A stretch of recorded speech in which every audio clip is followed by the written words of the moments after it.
will show you how to set up a discussion that you can use in your classes. So I'm still in my example course. In the left-hand column, there's the tab for discussions. So if you click on that tab, you'll see three boxes. There's the pinned for discussions, or pinned discussions. So these are discussions that would be ongoing that you want to appear at the top. The middle is all of the discussions, and then the bottom one is closed for comments. So when we create a discussion, we can have a time frame. So it can be open for a night, or for a day, or for a week. And then once it's closed, it will move down to the closed for comments. So we can edit our discussion settings by clicking on the gearbox on the right-hand side. And when we click that, we can check that we want to manually mark posts as read. And then for student settings, students can create discussion topics, students can edit and delete their own posts, students can attach files to the discussions. So you can select whatever of those you feel comfortable with and that are appropriate for your course. So to add a discussion and to start a new discussion, we click on the blue discussion box in the upper right-hand corner. And when we do that, we get our topic title. So this is whatever the title of the discussion. It could be Chapter 1, Chapter 2, Cold War, whatever you want it to be. Now, in the box, we have our text box where we'd give the instructions.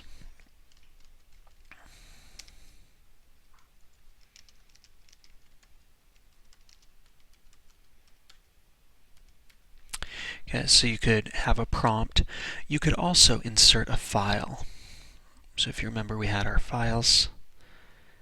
Over on the right-hand side is how we access everything. So we can insert a file. So that could be a document that students look at or read and then respond to. We could import images, and they would have to discuss the image. We could add a link to a page or an assignment or a quiz. We have all of the options. You could import a video, either from YouTube or one that's on your hard drive, and then students could discuss that video. Okay.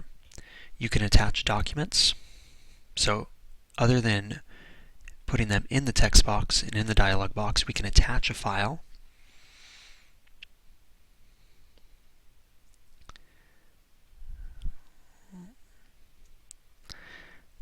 So we can choose something here. So I can choose the auditorium testing spreadsheet from last year.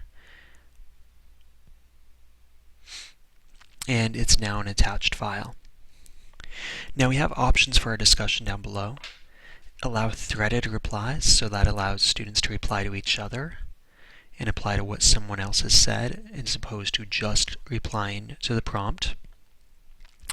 You can make it so that users have to reply themselves before they can see what anyone else has written. Now you can enable a podcast feed. You can allow liking, so some students can like other students' comments and responses. And it can be graded if you want to have a graded discussion. Again, just like assignments, this could be a group discussion. And if it's a group discussion, we have the names for the groups, and we can either have them self-sign up to a group or require group members to be in the same. You can randomly select your groups or create groups by yourself.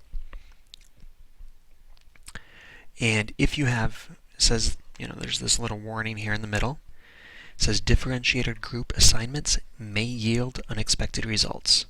So if you have your discussion broken up into your groups, you might get some different results. Different groups might respond differently.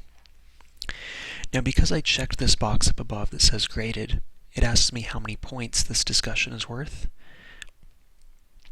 how to display the grade, in which category it's going to go in. If I uncheck that box, those options go away. Now, I have the option of when is it available. If it's blank, then it's going to be available whenever you publish it. If you want it only available for one night or for one day, you can choose when you want it available, and also you can choose the time. So if you only want it available for discussion during class time, you can have it available. If you want to have a discussion about the State of the Union address, you can have it only available during the State of the Union and an hour after, something like that. So you have some options when it comes to when students can respond. All right. As always, make sure you save. And if you're ready to publish a document, you can always hit Save and Publish.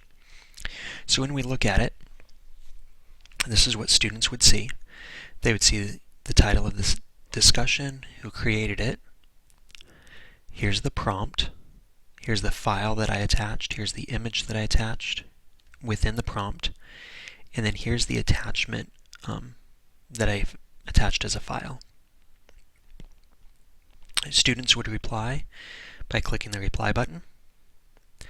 It says that I'm subscribed to this feed, and I'm going to be notified when students comment. And then there's some options as we're reading replies.